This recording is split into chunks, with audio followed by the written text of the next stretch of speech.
will go on the record. We are join us. Thanks.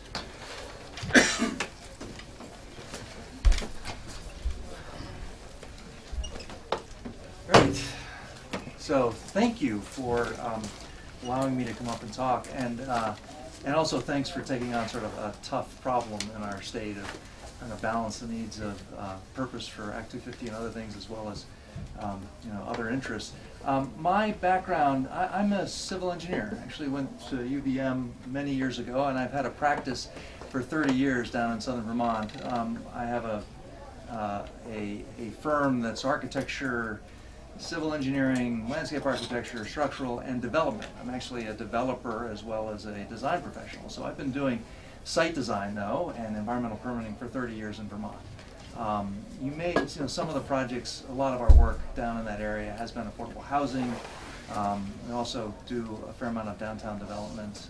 The Brooks House and the Putnam Block in Bennington, if you've heard of those projects, are all things that we've worked on either as developers or as designers. I guess I would start by saying that unlike a lot of my clients and colleagues, I actually think that Act 250 is a good program for the state of Vermont. It is a program. I spent a lot of my life actually in economic development down in the southern part of the state as a leader in regional strategy and programs to try to fix an economy that's just tough.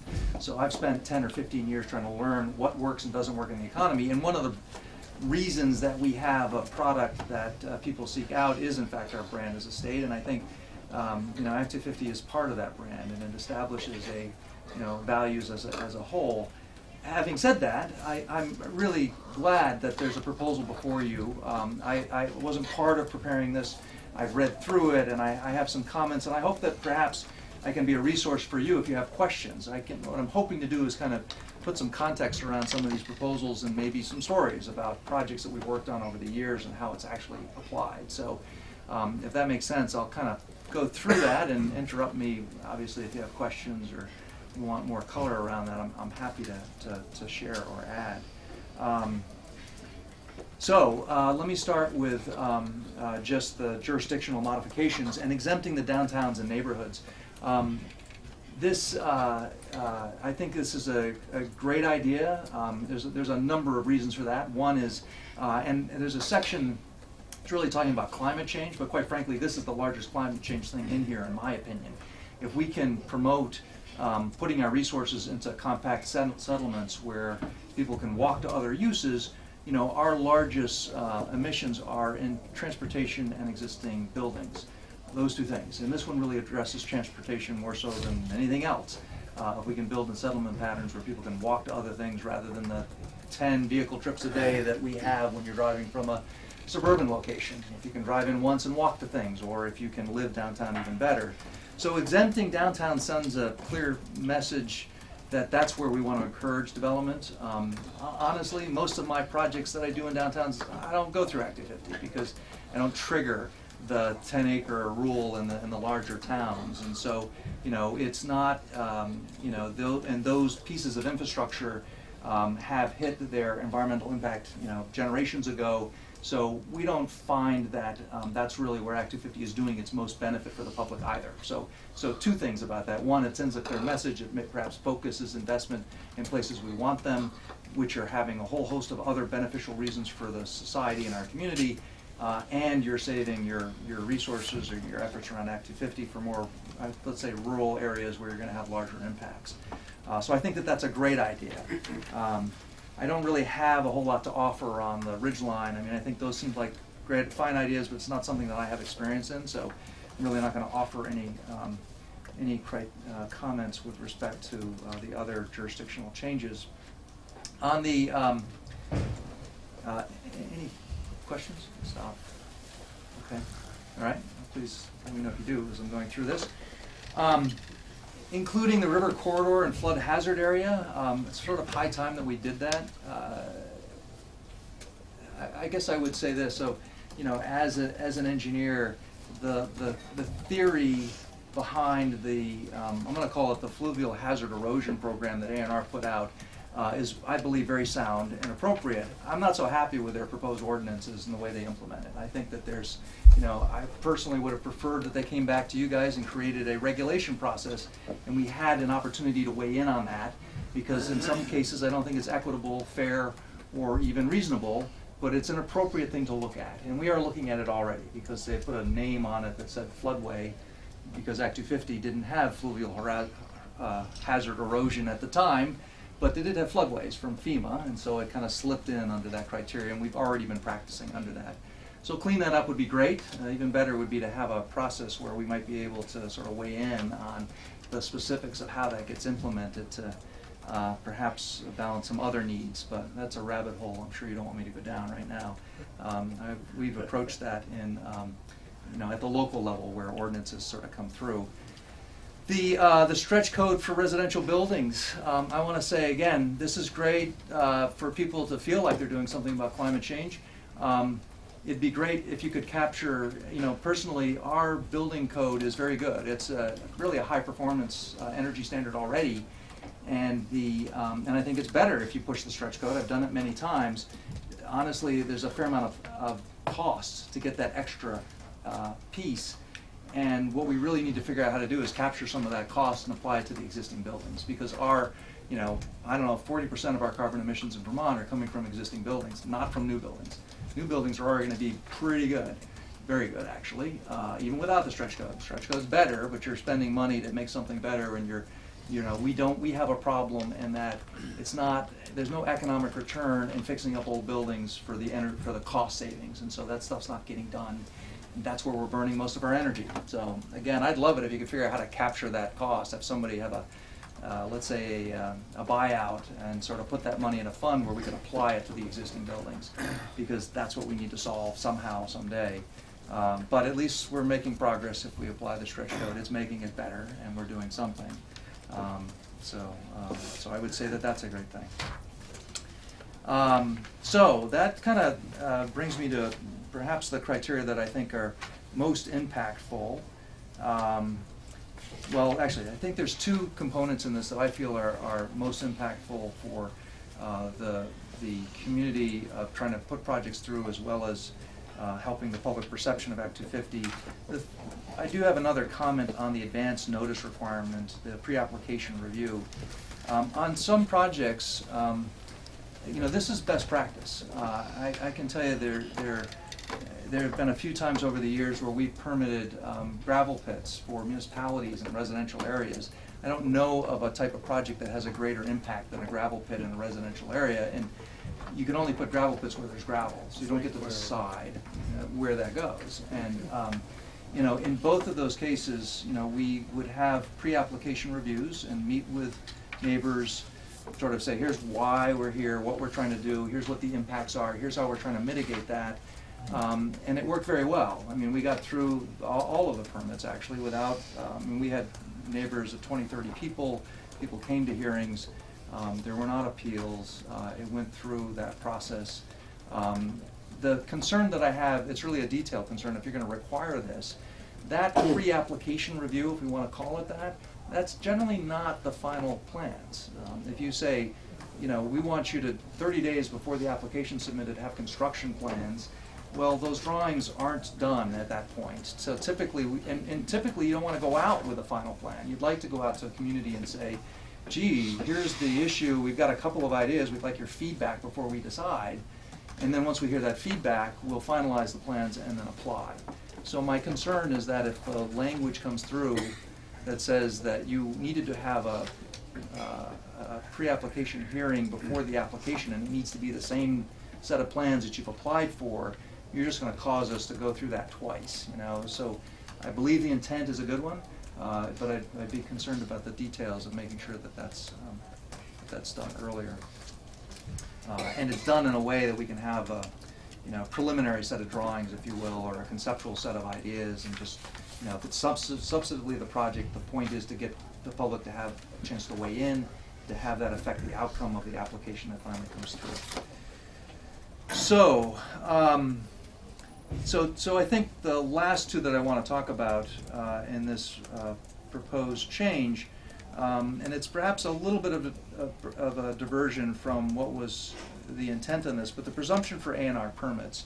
My office, my experience with Act 250 has been that, and it's not clear to me that this is written in the current rules, but in practice, what happens is that we apply for permits in parallel. We apply for 5, 6, 10 different permits: building permits, local permits, federal permits, state permits, agency of natural resource permits, and Act 250 all at the same time. It usually just happens that way. And Act 250 is always the last one. I'm not sure why it's always the last one, because they choose to make sure that everything else is approved, all the other state permits are approved before they can issue findings and go forward with the final process. So what that means in practice is that you could have a stormwater permit that takes you 6 months to get that stormwater permit. You've gone through your hearings, you've had all the comments sitting in, and the Act 250 permit is just sitting there waiting.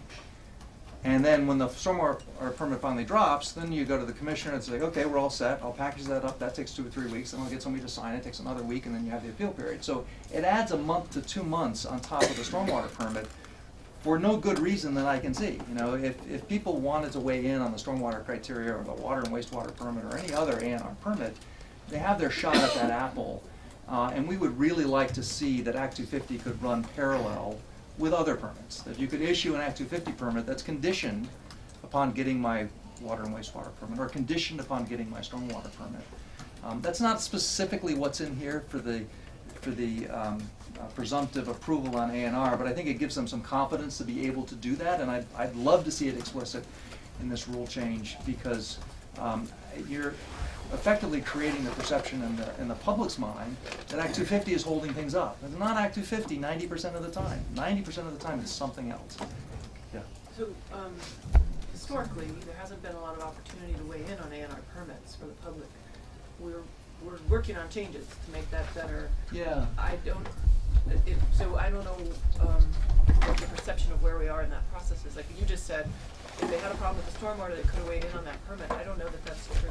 So here's what my understanding is. It's still a criteria under Act 250. So if you come up to your hearing and you say, well, here's the criteria under stormwater, does anybody have any concerns or comments about that? Does anybody have party status on that? So they have an opportunity to say, yes, I have concerns about it, or I believe that the state permit process is not, for this set of reasons, is not going to meet the interests of myself as an abutter or the public's interests. So there is a public process to weigh in at Act 250 under those criteria, and that's part of I think, Act 250 was set up to go beyond in some cases. If you have the presumptive criteria, if that actually goes forward, it does shift that burden. It says we're going to presume that the A&R permit is going to meet that criteria unless somebody can overcome that presumption by adding additional testimony. So there's an opportunity at Act 250 to weigh in or say I care about that, or to say I want additional evidence, or even to hold it up at that point. Maybe the commissioners can say, well, we're not going to issue a condition, go forward with a conditional, but more often than not, 99% of my experience is people don't have concerns about that. And if they don't have concerns, then I don't know why we're holding everything up. Yeah, I know. And A&R does have an appeal process. So, yes, they're not using that. Maybe they're waiting for Act 250, but there is a review process and an appeal process. But at that point, it's within the rules. So I think you can meet those criteria and still issue those permits with conditions and give the public the chance to weigh in. So right now, our draft is the rebuttable presumption for A&R permits, and then include it. We're probably going to allow other A&R permits in kind of sort of the minutiae you may not need to care about. But at any rate, you're suggesting that you prefer us to go further. I would prefer that there was perhaps explicitly allowing the commissions to issue their permits with conditions for those permits, that I could rely on. So just being clear about that. Yeah, so because it's not clear now, and it's sort of the so not requiring it, but allowing it, so they could do it if they were confident yes. that there were not stormwater issues. And I think there will be times when they won't be able to. You take a wetland permit, for instance. I may have a project where I need to get a wetland permit, but there's also a component around streams, and they're related. If there's wetlands associated with streams, there isn't a permit around the stream, it comes through Act 250. So there's a criteria, for instance, where they're gonna say, well, we really want to see what the negotiation is on the mitigation for wetlands before we can find on the stream piece of this. So there will be some that are linked, but more often than not, it's really, it is perfunctory. And it is holding things up for a long period of time when I don't think it's serving anybody's benefit to hold things up. And they can't, but district commissions can do this now. You know, they can. And I think they do sometimes. Yeah, we haven't seen, they're very reluctant, I think, because they believe their role is to, you know, not be equal, one among equals in terms of permits, but to roll up all those permits, to review them and see if the commissioners have any feedback on them, and then to sort of go forward. So in some ways, at least with the if you have the presumption on A&R permits, I think it may give them more confidence to be able to do that. But yes, I would love to sort of be explicit that they could rely on those permits. I'm actually gonna let Evan speak to this for a second.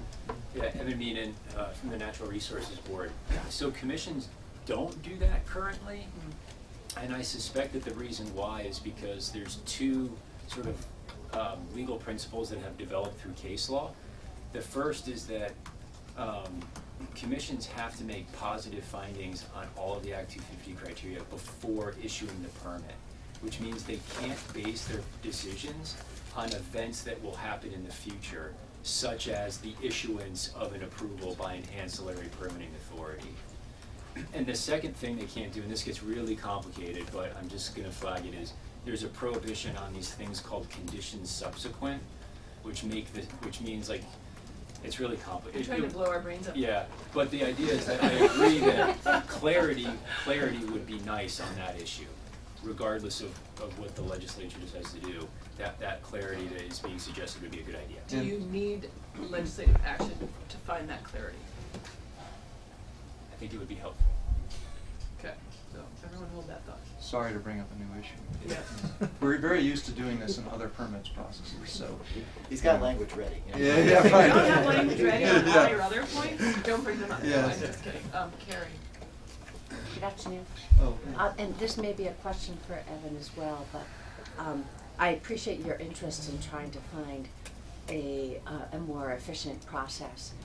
And I also appreciate that clarity. One of obvious concerns whenever you have a regulatory program is your regulatory program is only as good as there's compliance and enforcement. Yeah. And as I understand, there may be one staff person dedicated at the NRB dedicated to enforcement, and we do hear those occasional Yeah. situations where there's some of that follow through hasn't happened in terms of compliance with conditions. And so while I do share your interest, and I think this is why we're looking at holistically ways to modernize Act 250, we're Right. also a realist. We're trying to be Right.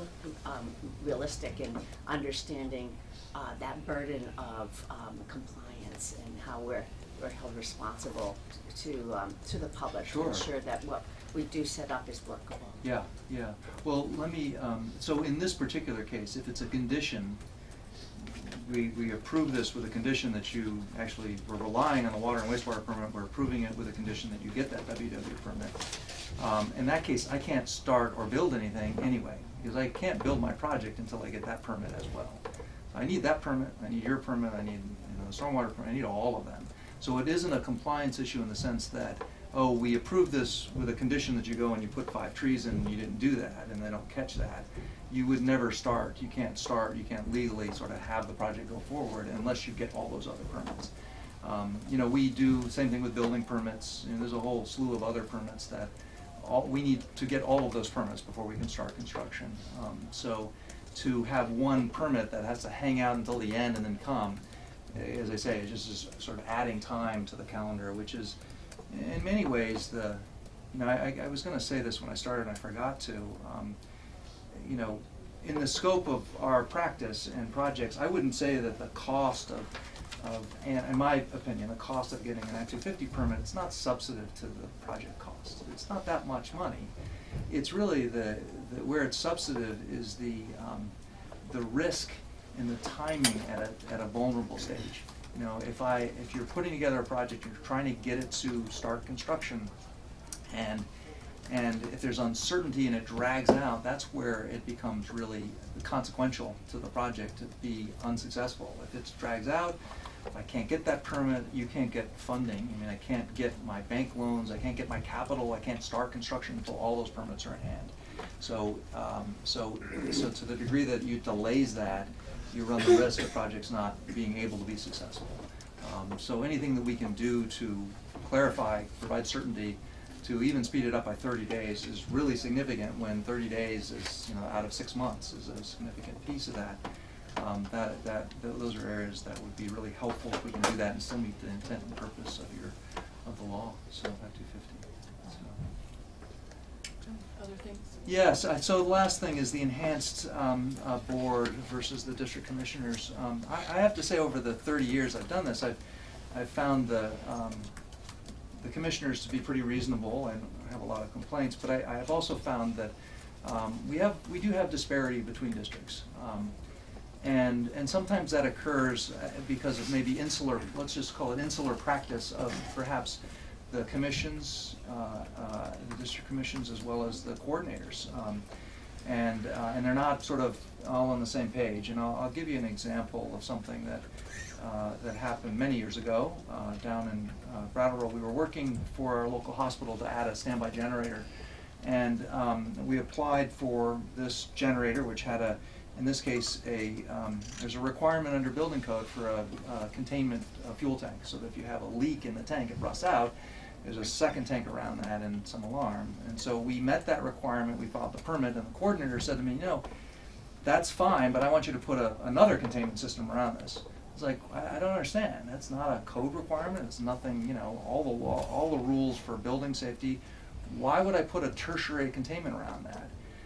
Because that's what we do in this district. I have 4 or 5 other projects that I've required to have this done. And well, was there something special? Was there a sensitive area? Was there, I don't even understand how this could ever be needed. How am I going to break through the secondary containment to have the tertiary sort of come into effect? Well, I could appeal that. My choices at that point for my applicant were to appeal that decision. There was a precedent because 5 other projects had done it down in our area. And we became the 6th precedent, quite frankly, because we weren't going to take 60 days in the risk, and so my hospital spent an extra $50,000 to provide a tertiary containment on this generator back in the early 90s, which is still there and it's never leaked. And at the time, we were working with another coordinator from Chittenden County, and we asked them, where does this come from? Is there, was there supposed to be testimony that says, oh, I need to do beyond the code for X reason, but it become the standard of practice in that area. And I do think the idea of having a more, let's say, professional set of commissioners who could uniformly sort of learn from all the districts would help perhaps level that field. That's one example of many where you end up sort of, in some ways, developing this body of practice that are different in different areas. And I don't know that it is necessarily, benefiting the public in any way in that case. And that is, that is one of the things that is it's just the nature. We're not fixing it here about Act 250. Is that often, as an applicant, you're making decisions based on risk and time and money to go appeal. There are many times in the course of my 30 years where I've said, I don't think this is right. I could win this on appeal, but I don't want to go fight City Hall for that. It's not worth it in the scheme of this overall project to set aside, go answer that question, and then go back and start the process again. And I have to do that in series. I can't do it in parallel.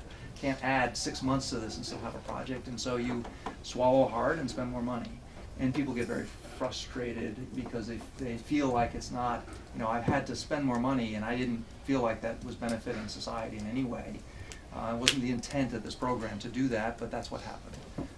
And I think that to some degree, those two things, the one earlier about having to do things in series at Act 250 rather than parallel, in this issue of the disparity between districts, those are two things that in some ways are giving Act 250 this public perception that it's, this huge burden. And I don't believe that it is a huge burden, to be honest with you, in terms of economic development, but that perception is dangerous for us as a state.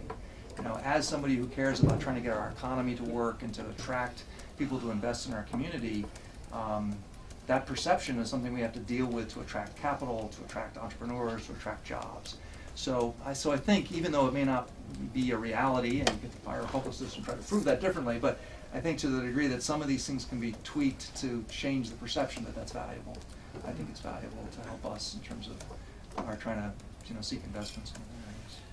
So you're reminding me of one of my concerns around having one board take on all the majors, which is that we do need regional economic development. Yeah. And I wonder about their ability to travel and be present all around the state, and are we consolidating actually at a time when we want to be regionalizing more? And I think and I wonder about your example of the tertiary tank. I wonder about when did that happen? Yeah, mid-90s, I think. Okay, so Yeah. before permit reform. Yeah, and in this case too, so there's two pieces, components to that. I think, it's possible we would have been successful in appeal, but our commissioners are lay boards, which, means that they often rely very heavily on their coordinator because they don't have the knowledge and experience or they're not gaining knowledge and experience from multiple coordinators either. So the one thing about the central sort of group of more professional quality people is that you feel like they might be able to be more knowledgeable, but so you need to cut you off. Yeah. No, I just wonder about the. I think we're seriously trying this on. So I'm Yeah. not like saying I'm Yeah. just wanting to hear from someone who's not in Chittenden County, or you're working on regional economic development issues in your community. I know that. Yeah. I've worked in Brattleboro, and I just wonder what it feels like from way down south. Yeah, and as I say, I don't know that, I think the uniformity among the districts is the key. I don't really have any complaints about commissioners over the years that we've gone, when we get to those hearings, except that I think in some ways, they're not, there's a lot of power. I think really what I'm saying is that this centralized group of commissioners could shift the balance of power a little more to the commissioners from the coordinators. We've struggled in our district with a coordinator who's more activist and trying to push the law to the furthest extent. That's there's another whole sort of rabbit hole to go down how that happens and why it can happen. But it's easier to do that when you have lay commissioners who really they're not knowledgeable in the law. They're only getting their source of information from one coordinator. It's a part-time job. They have other day jobs and they're trying to learn on the job. They're people in our community, they're people we know. Hopefully that, in this proposal, there's a couple of people from the area that will be on each commission, so some of that local knowledge and expertise might be helpful. But what I was envisioning when reading that is that we would have, almost effectively judges. I'm more often, I don't want to say when I get to the litigant process, but I'm happy to go to Tom Durkin with a project, and Tom understands the rules of the game. He's a judge, he's a law person, and he will sort of at least fit it within the framework of the rules. And I have confidence that that's a just and equitable process. Sometimes it's not just and equitable when you have a lay board who is trying to split the baby. Is the other thing that happens. I want to please everybody here. I've been a planning commission and development review board member as well, and I've done the same thing. People are upset, I'll figure out some way to make everybody happy if I can, when in fact the rules don't require that. So. Well said. We know Did I hit a raw rule. nerve? Did I? Yeah. Are there any whole babies in the room? Yes. Yes. Carol. I missed what you said. You want to shift the balance of power away from the coordinators to the Commissioners to the this The enhanced enhanced, NRF, okay. because if they're professionals, if they're learning from other districts, they will, I think, be more knowledgeable and more confident to be able to say, well, actually. got that part. I this just is wanted it. to make sure Yeah. that's what you were saying. Yeah. I just didn't hear it. Okay, thank you. Sure. Jim. So got that part. That was a solid answer.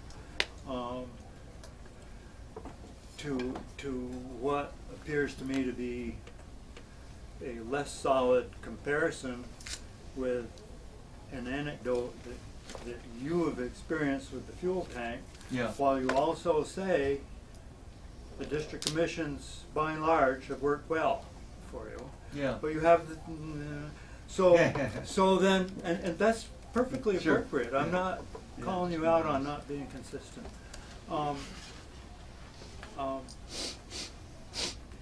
What I heard you say just now was you would like to give more power to a central, to a central newly created board Yeah. than to your local communities. And I just added the word local Sure. community. Yeah. And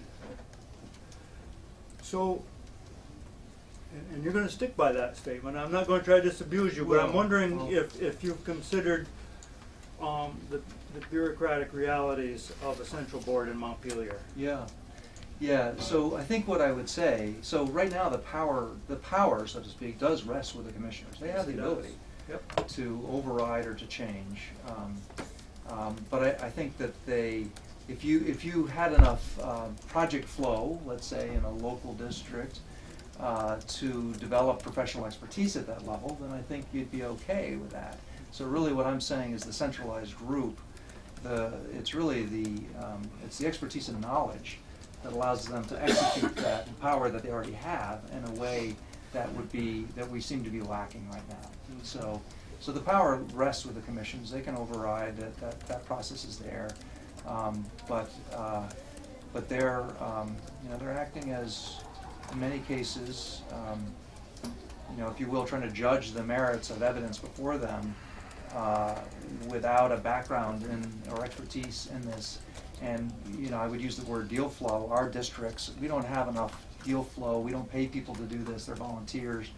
They have other things on their plate, so it's hard for them to really expect them to be really up to speed and to be able to exercise that. I suspect that people have done it for a long time will form that. I also think that a commissioner who benefits from seeing multiple projects in multiple districts and multiple coordinators will also gain knowledge.